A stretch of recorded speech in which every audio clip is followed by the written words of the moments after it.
I liked it the way it was. I thought it was a fair thing. Oh, chew your gum and say yes. Yes. I think it's a very fair thing to do. I think it's beneficial for the district. I think it's beneficial for the teacher. I think it leads to a much better relationship. And we get to audition. And it's the right thing. And I don't disagree with that. I just want to make sure, sometimes you just don't think of the obvious thing that goes wrong with, We'll do it for this year. Yeah. Approve it long term. That allows us to revisit it when we set the sub rates next year, whether that category shows up again or not. May show up at a different number, maybe that was too many, who knows? I'm being agreeable. John, I just want to commend you. I think it's pretty admirable that you brought that forward, so. Yeah. Thank you to you and the administration. All right, all in favor, say aye. Aye. Opposed? The ayes have it, the motion is adopted. Item 9F is the approval of additional career and technical education occupational advisory committee members. There's one name in there. Motion, please. Motion? Motion by John Robleski, second. Second. Second by Pam. Discussion. All in favor? Say aye. Opposed? The ayes have it, the motion is adopted. Item 10 is other business. Go first to members of the board. Members of the public. I have one thing, Sorry, okay, Julie? PSBA, the voting Yes. is gonna happen next month. Yep. Everybody can go out on the PSBA's website and look at the choices. I had planned to do that in the work session, and Pam will lead the discussion at the work session. But there's videos on the website for the full board, so we as a board vote as a group on the regular meeting in September. So please do your due diligence and look at the website, but we'll also do it at the work session as well.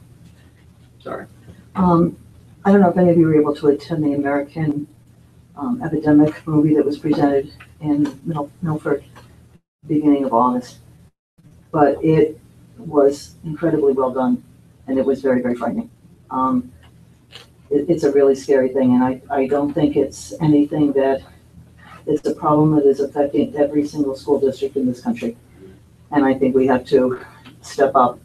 It looks like there are private groups in the community that are trying to make an effort to try to raise some of this awareness. And I think that we as a school district have to do everything that we can to make sure that our kids have a much better understanding on exactly what's going on out there. Because it was just, I took a class a couple of years ago on violence in the media, and I can remember walking out of there thinking, I live in a hole under a rock, and I'd like to stay there. Right. And I think this was another one of those kind of movies that it really impacted me. I mean, I have been blessed that my kids did not have that kind of an issue, but I know that there are an awful lot of parents who do.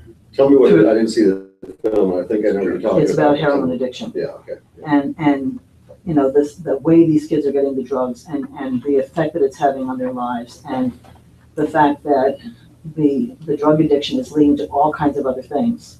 I mean, we have kids in our district that are in jail now. And I think that we have to acknowledge that and do something. I mean, DARE is great, but that's 5th grade, and my kids are long gone, so I don't know what goes on in the middle school and the high school now. But I think it is certainly something that we have to step up and address and be part of the solution, because it's really scary.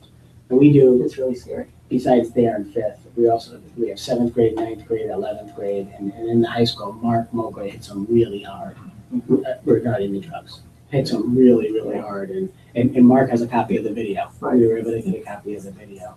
And I was actually glad that people turned out to see it, because when we hosted that last year, when we worked with Rosemary Brown and all the agencies, the state and local agencies, I think we had 75 people there, but most of them were employees of either the district or one of the agencies. And one of the hard things is that, and part of it, I think, is we're so hard on kids with drugs that people in the community don't want to come to Delaware Valley when it's regarding drugs. The only time we really ever had a huge draw was after the heroin arrest back in 97, 98, whenever we had the full auditorium. Remember the panel was up there? Yeah. But I mean, when we run workshops, we don't have great attendance, including the one last year. We had somebody from, we had state police, sheriff's department, attorney general's office, Rosemary Brown.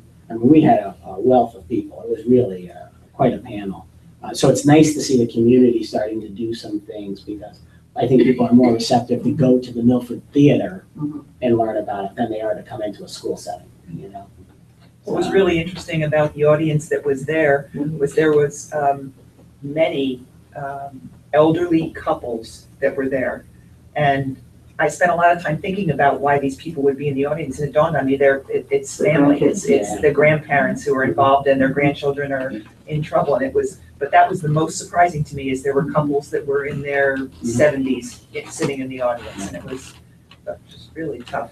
I couldn't sleep last night, and one of the things I was thinking that maybe one thing we could do is to bring back kids that are teenagers or in their 20s. You know, I mean, it's all well and good for somebody who's 40 or 50 to stand there and tell kids what they're doing, but maybe if it was somebody that was closer to their own age that has been through this, the man who gave the presentation, I mean, he talked, his mother died because of his situation. A gang came in and killed his mother because he owed them money. So it's like, and I think sometimes it's a hard thing to have to say to kids, but I think sometimes they're the ones that are going to impact them the most. Hearing a kid that's been in jail and why he was in jail and what he went through, or a kid that's out of rehab. I'm sure those kids that are in rehab, part of their rehabilitation is doing community service. If those kids could talk to our kids, I think it might make a bigger impact, a bunch of adults standing up there in front of them. Yeah, it's the saddest thing, because it is an epidemic. I mean, it's probably the #1 killer of people in their 20s right now. And kids think they're invincible.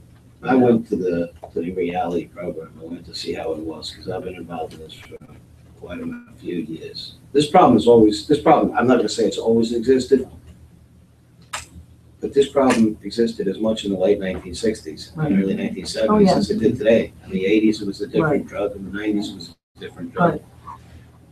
The problem exists. It was just always in the inner cities. Mhm. Now it's in suburbia, mostly white suburbia. Mhm. And now the parents of the children in suburbia where we are right now are becoming aware of this. The problem's always existed. Right. It's just never been addressed to this level. Right. Till it's come out of the minority community and into the affluent community. And now people can see that it can affect any. Yeah. But what they did well, first off, I was very impressed with the reality tour, because it really was as close as real as you're gonna get. They had some really fine actors and actresses that are our students Right. in Delaware Valley here, Mhm. doing a tremendously great job. I mean, it was good. But they had 3 or 4 young people get up and speak, and that's always the best way, the identification. So I'm 53 years old, a 17-year-old child's not gonna identify Yeah. with anything that somebody my age would say to them. Mhm.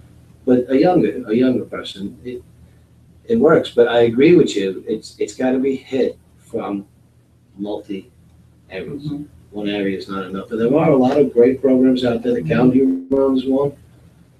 The reality tour program is good. I would be open to anything. If there's a chance of saving a child's life, Mhm.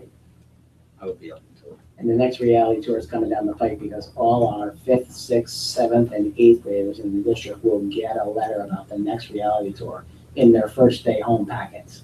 They were all delivered the other day, and we do that. They make the copies and we make sure all the kids get them. And we told Jill Gamboni that the first day, everybody expects a pile of papers the first day. So that's a great day because everybody checks book bags on that day.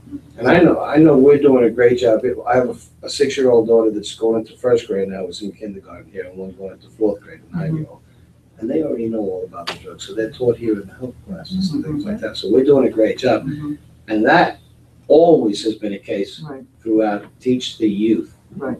before they take the drugs. Because quite honestly, what's out there on the market today, once they take them, you have very Yeah. slim chance of getting Okay, that well, back. yeah. That's right. I'm not gonna tell you that there isn't successes, and I've seen it, tremendous successes.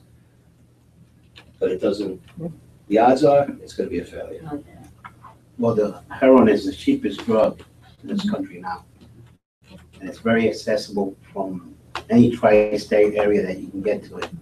So if it's in an affluent area, like you say, well, can you imagine this kid can easily get money and buy these drugs? And as far as the inner city, well, all these guys that were selling all this, even the distributors themselves were pushed up out of the cities. Everybody got together, all the agencies, they changed the RICO laws, and they just pushed them up to the suburbs and the country. And that's where they're making a killer. The profit is a business. That's the way they look at it. And as Rosemary said, it's a huge epidemic. It was on the cover of Time maybe 2 months ago, and the whole story was about schools, I think, or towns in Kansas, and how it's just, it's ravaging these towns out there. So it's everywhere. It's unbelievable. It was always profitable for the drug dealers from, say, New York City to come to the country here and sell up here. It's just that wasn't the market. Right. There was the market in the inner city. Now there's the market here. That it takes, like everything else, it takes a certain period of time before people can be aware of it, before they can see a success with it, the sell themselves. So I believe it's like a 15-year period before this got to this state, this point right now, since they left the cities and the urban areas. But the thing is that the parents have to be aware, the parents have to get more involved, because you give a kid a $5 bill and he can take it easily across to New Jersey. I mean, most of these drugs are being transported from Patterson too. Yeah. So it's an effort that everyone, you know, the old saying, it takes a village to raise a kid. Well, this is that point. John, just briefly, can I ask, what's the state of our drug testing here? I know there was a suit a number of years ago, but I haven't been around long enough. Yeah, we resumed drug testing after we won the case, and there was no appeal to the next level. And the way that works is anyone who's involved in any kind of extracurricular sport, activity, club, anything like that, or has a driving pass, a permit to park on campus, they're all allowed to be tested. So all those names are thrown into a computer, and 10% of them are pulled every month. Used to be 5%, and we increased. It used to be 5%, and we tested everybody initially at the beginning of the season or the beginning of whenever they get that, they join a club or get the permit. And we got rid of the initial testing because they all knew that was coming. And we doubled the amount of randoms. We went from 5% to 10% random because we didn't know when that was coming. This is just my ignorance, but the heroin is testable. You can find that in someone's system. Oh, yeah. Yes, how about all OxyContin and all that stuff? Oh, yeah. Okay, so. And they're in the panel with drugs that are being. Yeah, we actually added some stuff. When we renewed the policy last year, we added a few more things that they test for in the panel. We paid a little more to get some of those things like the OxyContin and that. We went with the largest panel, didn't we? Yeah. You have to. Yeah, it's worth it. It's worth it. Thank you, Rosemary. Thank you, Robert. Yeah. All right.